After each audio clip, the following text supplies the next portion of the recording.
कि हम लोग को टॉपर नहीं बनना है कि यूपी बिहार में कि गवर्नमेंट हम्म। एक टैग एक बहुत इम्पोर्टेंट हो जाता है। हम लोगों को 125 में 125 मार्क्स नहीं लाने। मैंने ऑलिव बोर्ड के लास्ट स्टेज में मॉक लगाना स्टार्ट किया था, जहाँ Okay. पे Hello everyone. Today we have with us Harsh Mishra, who has successfully cleared IBPS SOIT in 2024-2025 and has joined as an IT officer at the Bank of Baroda. We will या talk to him about his journey and his strategy for clearing the exam. Welcome, Harsh. Thank you ma'am. Yeah, first of all, congratulations on clearing IBPS SOIT. And before we jump into the main thing, let us have a quick introduction. आप अपने थोड़े background के बारे में बोलिए, education, qualifications, everything. My name is Harsh Mishra. I am from Farrukhabad, Uttar Pradesh. Hmm. मैंने 2022 में अपना बीटेक आईटी से कंप्लीट किया था। उसके Hmm. बाद मैंने 2 इयर्स के लिए विप्रो ज्वाइन किया था। साथ ही साथ मैंने उसके साथ मैंने प्रिपरेशन की थी आईबीपीएस की, जो मेरे Hmm. जूनियर ने मुझे बताया था कि कोई एग्जाम होता है आईबीपीएस का। Hmm. वैसे मैं इसरो, एनआईसी और गेट वगैरह की प्रिपरेशन करता था। तो मेरे जूनियर ने जब आईबीपीएस का बताया तो मैंने इसका सिलेबस वगैरह देखा। मुझे Hmm. लगा कि प्री क्वालिफाइंग नेचर का है। उसके बाद मेंस हाँ. की बात आती है, मेंस में कंप्यूटर आता है। तो Hmm. मुझे लगा कि मैं ये कर सकता हूँ। उसके बाद Hmm. मैंने जॉब के साथ करते करते इसकी तैयारी करी। Hmm. बेसिकली मैं उन वर्किंग जो पर्सन हैं, जो ये Hmm. चाहते हैं कि साथ में जॉब करते करते, प्राइवेट जॉब करते करते गवर्नमेंट में आना, जी. और लेकिन वो नहीं आते हैं, तो मैं कहना चाहूंगा कि वो लोग आ सकते हैं इसके थ्रू भी, जी. साथ काम करते करते। तो मैंने जी. विप्रो में 2 साल काम किया, उसके साथ मैंने इसकी तैयारी Okay. करी और फिर मैंने Okay. आईबीपीएस। हाँ। अच्छा. सो जब आपने आईबीपीएस एसओ का एग्जाम क्लियर कर लिया तो जब आपने रिजल्ट देखा तो फर्स्ट रिएक्शन कैसा था, आपको कैसा लगा था? या एक्चुअली मैं आईबीपीएस के साथ साथ मैंने बहुत सारे एग्जाम दिए थे ऑलरेडी। जी. मैं एसबीआई और एनआईसी और आईबीपीएस आरआरबी स्किल 2, इसमें हम्म. फाइनल मेरिट आउट वाला मैं कंडीशन देख चुका था। तो हाँ. मुझे खुशी हुई, लेकिन इतनी भी नहीं, क्योंकि मैं बहुत सारे फेलियर देख चुका था। तो यार मुझे ओके. हैप्पी हुआ कि यार हम्म. फाइनली मैं आ गया हूँ। लेकिन ऑलरेडी जब आप इतने सारे फेलियर देख चुके हो तो थोड़ा हाँ. खुशी कम हो जाती है। तो या आई एम हैप्पी नाउ। अब मैं इस ऑर्गेनाइजेशन में काम करके खुश हूँ काफी। जी. तो आपने जैसे कि बोला कि आपने ऑलरेडी इतने सारे फेलियर्स का आपने फेस कर चुके हैं, आपने ऑलरेडी वो या मुसीबत देख लिया है, आपने वो ओवरकम कर लिया। तो अभी ऐसे बहुत सारे बच्चे हैं जो अभी भी तैयारी कर रहे हैं, जो अभी भी ऐसे हो रहा है कि अरे एक बार नहीं हुआ, दो बार नहीं हुआ और नहीं करते, चलो छोड़ देते या हैं। तो उनके लिए मतलब आप एक इंस्पिरेशन हो जाएंगे क्योंकि आपने ऑलरेडी बहुत सारे अटेम्प्ट की, अभी बाद में जाके सक्सेसफुल हुए। तो आपने कैसे मतलब मोटिवेटेड रखा अपने आप को कि कैसे सोचा कि नहीं करना तो है ही, कि कैसे आया आपको? एक्चुअली में कंप्यूटर साइंस और आईटी में अपॉर्चुनिटी बहुत ज़्यादा होती हैं। जी. अगर आप देखो तो उसमें थाउजेंड्स ऑफ कंपनी, अगर बाई चांस अगर आपका गवर्नमेंट में नहीं लगता है। जब मैं बीटेक में था तो हम्म. मुझे नहीं लगता था कि अच्छा. गवर्नमेंट में भी कंप्यूटर साइंस की वैकेंसीज होती हैं। तब मुझे ये जी. लगता कि इन्फोसिस हो गया, टीसीएस हो गया, विप्रो हो गया, इन्हीं हम्म. में काम किया जाता है, तो मेरे को आइडिया नहीं जी. था। तो जी. जब मैंने ये देखा कि मतलब यहाँ भी अपॉर्चुनिटीज होती हैं, तो मेरे को ये जी. लगा कि अपॉर्चुनिटी वो मेरी कम नहीं हुई है, मेरी बढ़ी। तो अगर बाई जी. चांस अगर गवर्नमेंट में अगर मेरा नहीं भी होता है, तब भी मैं प्राइवेट में एक हम्म. अच्छा करियर बना सकता था। और अगर गवर्नमेंट में हो हाँ. जाता है तो वो एक अच्छी बात है। तो मतलब हम्म. इतना इशू लेके नहीं चलना है कि लाइफ का एक ही मोटिव होना चाहिए कि गवर्नमेंट ही गवर्नमेंट निकालना है। ऐसा नहीं होता है। हाँ. लाइफ को हाँ एक जी. अच्छे वे में जीना चाहिए। अगर निकलता है तो हम्म. सही है, नहीं निकलता है तो और भी बहुत सारे तरीके होते हैं जिससे हम लोग लाइफ आगे की जी हाँ. सकते हैं। जी, जी, बिल्कुल, बिल्कुल। तो आपके पास वो एक बैकअप प्लान ऑलरेडी था कि अगर बाय चांस मेरा पब्लिक में नहीं हुआ, पब्लिक सेक्टर बैंक में, तो प्राइवेट पे जाना है, ऐसा सोचना था आपने? हाँ, ऐसा मैंने मतलब प्लान भी ऐसा लेके चल रहा था। लेकिन वो हुँ, होता है ना कि यूपी बिहार में कि गवर्नमेंट एक हुँ। टैग एक बहुत इम्पोर्टेंट हो जाता है, या गवर्नमेंट टैग हाँ। में वो होता है। तो मतलब एक चाह अंदर से यही था कि हाँ, निकालना निकालना है। हुँ, बाद में अगर नहीं जी। होता तो अलग चीज है। Very good. सो आपने कब से आईबीपीएस की तैयारी की थी एसओ के लिए? मैंने नोटिफिकेशन आने से 3 महीने पहले ही मैंने प्रिपेयरिंग मैंने स्टार्ट किया था, तैयारी स्टार्ट की थी। ओके। या हुँ, मैं प्रिपेयर हुआ था हाँ, उसमें। एक्चुअली में मैं आईबीपीएस आरआरबी स्केल 2 का स्टार्टिंग में तैयारी किया था, क्योंकि उसका नोटिफिकेशन सबसे पहले आया था। तो मेरे को, जैसे मैंने ओके। बताया, मेरे को कोई आइडिया नहीं था कि बैंक हुँ, में भी आईटी ऑफिसर्स वगैरह होते हैं। तो हुँ, हुँ। जब नोटिफिकेशन आ गया था, उसके बाद मैंने तैयारी करना स्टार्ट किया था। हाँ, एक्चुअली ओके, मैं ओके। या मैं पहले हुँ, ऑफिस में मीन्स 8 घंटे की मेरी शिफ्ट होती थी ऑफिस में। उसके बाद हुँ, जो मुझे 4-5 घंटा जो लाइब्रेरी में जो मिलता था, उसमें मैं ओके। तैयारी करता था। और हुँ, फिर ये मतलब मेरा पूरे दिन का शेड्यूल होता था। हाँ, ओके। सो मतलब आपने अभी जिस तरह से दूसरे बहुत सारे एग्ज़ाम्स के लिए भी प्रिपेयर की थी आईबीपीएस के साथ, तो आपने यस। कैसे अपने टाइमिंग्स को ऐसे डिस्ट्रीब्यूट किया था? कैसे प्लानिंग की थी? आपकी ऐसे रूटीन कैसी होती थी डेली? एक्चुअली जब मैं बीटेक में था, तो मैं हुँ, गेट का प्रिपरेशन करता था। तो गेट से मेरे ओके। कंप्यूटर साइंस वाले जितने भी सब्जेक्ट थे, जैसे डीपीएमएस हो गया, हुँ, कंप्यूटर नेटवर्क्स हो गया, ये ऑलरेडी हुँ, मेरे अच्छे हुँ, खासे थे। बस मेरे को एक ओके। गो थ्रू होना था इन सब्जेक्ट से। मेन जो हाँ, मेरी हाँ, प्रॉब्लम आती थी वो मेरी क्वांट रीजनिंग और इंग्लिश की आती थी।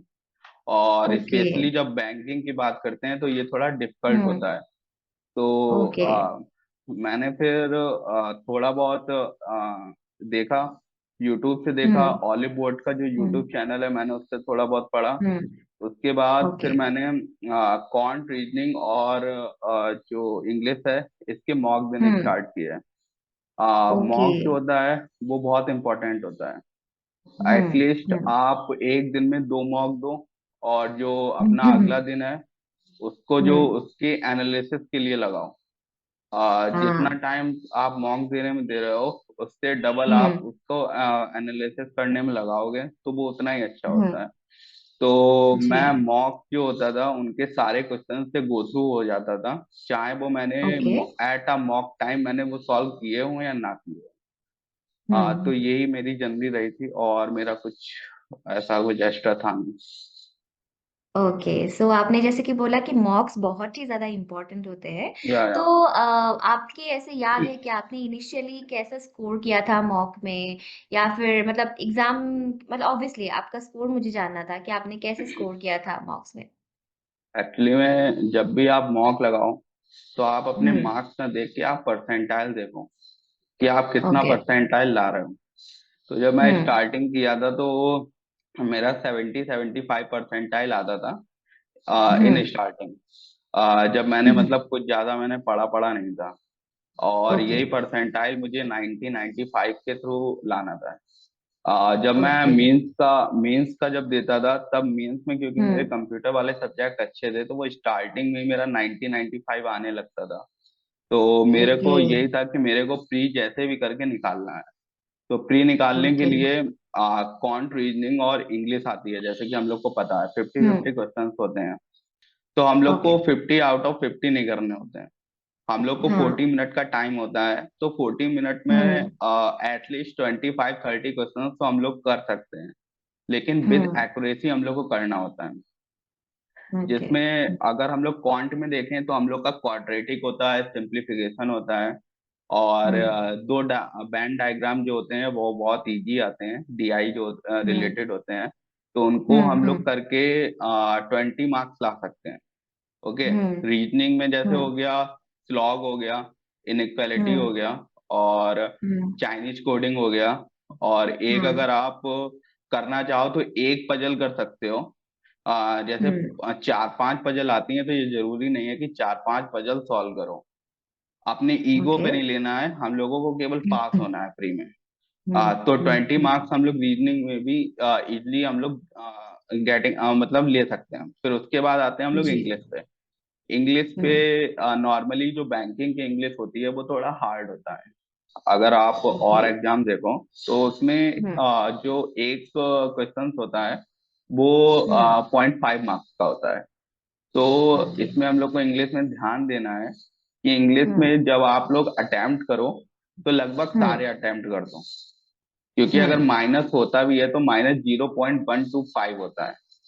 ओके। जो बहुत ही नॉमिनल होता है। अगर बाई चांस अगर आपकी इंग्लिश बहुत ही बिल्कुल खराब हो जाती है तब भी माइनस का मार्क्स जो है वो -1 -2 के ऊपर नहीं हम्म। जाएगा। क्योंकि ओके। अगर एक भी आंसर गलत होता है तो -0.125 आपका कट होता है। तो इंग्लिश के ओके। सारे क्वेश्चंस अटेम्प्ट करने हैं। बेसिकली जो होते ओके। हैं 20 क्वेश्चंस पैराग्राफ के आते हैं। उसमें हम्म। आप 10 12 तो इजीली कर सकते हो। वर्ड स्वैप बहुत हम्म। सिंपल होता है। उसके बाद हम्म। पैरा जंबल जो अलग अलग होते हैं वो भी आप लगा सकते हो। और हम्म। उसके बाद फिलर्स, हाँ फिलर्स जो होते हैं नॉर्मली नॉर्मली जो होते हैं अगर 6 7 अगर आते हैं तो आप 4 5 इजीली क्रैक कर सकते हो। तो इंग्लिश हम्म। में भी अगर आपके 12 आ गए नंबर हम्म। आउट ऑफ 25, तो हम्म। आपका टोटल 20 20 और 12 मतलब अगर ऐड करेंगे तो ये 52 हम्म। बनता है। और हम्म। जो प्रीवियस ईयर में जो कट ऑफ गई है वो 50 जो है वो मैक्स है। तो आप अगर ओके। जनरल में भी हो तो 52 मतलब लाके आप क्रैक कर सकते हो। जो एक इजी वे ओके। होता है। हम लोगों को 125 में 125 मार्क्स नहीं लाने। हम लोग को केवल हम्म। प्री को क्वालिफाई करना है। क्योंकि प्री के हम्म। जो मार्क्स हैं वो मेरिट में हम्म। काउंट नहीं होते हैं। हम लोग को हम्म। मेरिट में काउंट करने के लिए मेंस में मेहनत करनी पड़ती है। तो हम थोड़ा ऑलिव बोर्ड की तरफ से क्वेश्चंस पूछते हैं कि एक आपने शायद बहुत सारे ऐसे ऑनलाइन प्लेटफॉर्म्स में भी अप्लाई किए जहाँ पे आपने कोर्सेज लिए होंगे ऐसे तो मतलब ऑलिव बोर्ड का कैसा था एक्सपीरियंस आपका? मैम ऑलिव बोर्ड का मॉक मेरे को बहुत अच्छा लगा। मैंने हम्म। ऑलिव बोर्ड के लास्ट स्टेज में मॉक लगाना स्टार्ट किया था। जहाँ ओके। पे मैं ऑलरेडी जो कॉन्सेप्ट से गो थ्रू हो चुका था। फिर मुझे और हम्म। ट्रिक्स जो थी वो ऑलिव बोर्ड की तरफ से मुझे मिली। तो हम्म। ये हम्म। मेरे लिए काफी हेल्पफुल रहा था। Okay great. तो अभी जो भी एस्पिरेंट्स इस बार एक एग्जाम देने वाले हैं तो उनके लिए मतलब आप ऐसा कुछ 2 3 गोल्डन टिप्स अगर देना चाहेंगे कि ये करने चाहिए, ऑलरेडी आपने बहुत सारे बोल दिए पर एग्जाम के बेसिकली मेन एग्जाम्स या फिर इंटरव्यू उस समय कि कैसे कैसे खुद को प्रिपेयर कर सकते हैं? एक्चुअली मैं प्री में मैं फिर से कहना चाहूंगा कि हम लोग हम्म। को टॉपर नहीं बनना है। हम लोग को हम्म। टॉपर मेंस में बनना है। हम्म। तो प्री हम्म। में केवल जो होता है क्वालिफाई करना है। तो प्री में हम्म। ट्राई करो कि रीजनिंग और क्वांट में कम से कम माइनस मार्किंग हो। और इंग्लिश में हम्म। ज्यादा से ज्यादा अटेम्प्ट करो आप। तो हम्म। जब अगर आपका मैं कह रहा हूँ अगर बहुत ही ज्यादा बैड लक होगा तब जाके हम्म। 50 से ऊपर कट ऑफ जाएगी। और हम्म। 50 से नीचे ही कट ऑफ आएंगी। तो 20 हाँ। 20 और 10 का आपको रूल लेके चलना है कि 20 रीजनिंग 20 क्वांट और 10 नंबर आपको इंग्लिश में। हम्म। आपका प्री निकल जाएगा। फिर उसके बाद आएगा हम्म। मेंस। मेंस में 60 मार्क्स ओ। का मेंस होता है जिसमें आईटी का नॉलेज चेक किया जाता है। तो हम्म। मेंस में आपको डीबीएमएस, कंप्यूटर नेटवर्क और हम्म। सिक्योरिटी वाला जो टॉपिक है उससे गो थ्रू होना हम्म। है पूरा। तो आपके हम्म। इजिली 25 30 मार्क्स जो है वो आ जाएंगे। हम्म। और नॉर्मली कट हम्म। ऑफ जो मेंस की जाती है वो 15 16 हम्म। मार्क्स जाती है। अगर आपके हम्म। कट ऑफ से 10 नंबर आ गए हैं तो आप मतलब आपका इंटरव्यू इंटरव्यू जो होता है वो लक पे डिपेंड करता है नॉर्मली। ओके। पर्सनैलिटी तो देखी जाती है बट वो हम्म। लक पे जाता है पूरा पूरा। तो हम्म। नॉर्मली वो लोग पास कर देते हैं। तो हम्म। अगर 10 नंबर भी आपके मेंस में अगर कट ऑफ से ज्यादा होंगे तो आप इजली जो है हम्म। कोई भी बैंक आपको हम्म। मिल जाएगा। ओके। आपका एक्सपीरियंस कैसा था इंटरव्यू में, मतलब आपको कैसे सवाल पूछे गए थे, आपको कैसा लगा था इंटरव्यू के टाइम? जो बेसिकली जो एक इंट्रो वाला जो होता है जो नॉर्मली बच्चा ये हम्म। जानता है कि जब हम्म। जाओगे तो इंट्रो पूछा जाएगा, इंट्रोडक्शन योरसेल्फ। अब वो हम्म। हर तरफ से अब बंद हो चुका है। अब ओके। इंट्रोडक्शन योरसेल्फ वाला जो क्वेश्चन है, अब वो हटा चुके हैं अब इंटरव्यू, क्योंकि वो भी जान चुके हैं कि बच्चा क्या प्रिपेयर करके आ रहा है। तो जी। जाते जाते आपसे क्वेश्चन पूछे जाएंगे, जैसे हम्म। जब आप मैंने आईटी का दिया था तो पीडीएफ की फुल फॉर्म क्या होती है, या इंटरनेट हम्म। बैंकिंग क्या होता है, और ओके। डीबीएमएस के दो तीन क्वेश्चन। और जब ओके। आप बैंक की कर रहे हो तो बैंक से तो आपको इंटरव्यू के लिए थोड़ी जनरल अवेयरनेस बैंक के लिए देखनी पड़ेगी, कि हम्म। बैंकिंग क्या होता है, रेपो रेट क्या होता है। तो मेरे से यही क्वेश्चन पूछे गए थे। ओके, सो ये आखिरी सवाल मैं पूछना चाहती हूँ आपसे कि अभी आपने ऑलरेडी ये पोजीशन सिक्योर कर लिया, उसके बाद अभी नेक्स्ट क्या प्लान है आपको, और कुछ ऐसा आईआईबीएफ का एग्जाम देने वाले हैं आप? या मैम, मैं अभी अभी मैं आया हूँ, 2-3 महीने पहले मैंने ज्वाइनिंग करी है। तो हम्म। अब मैं प्लान बना रहा हूँ कि मेरे को आगे क्या करना है। जी। क्या? Okay. Thank you Harsh, it was a really lovely session. बहुत ही ज्यादा इंसाइटफुल था। अभी जो लोग एग्जाम देने वाले हैं उनके लिए भी I think it will be very helpful. Let's see, अगर आपको फिर से ऐसा एग्जाम दे रहे हैं, अच्छे रिजल्ट्स कीजिए, हम लोग फिर मिलेंगे ऐसे इंटरव्यूज के लिए। या मैम, बिल्कुल। या thank you thank ma'am. You.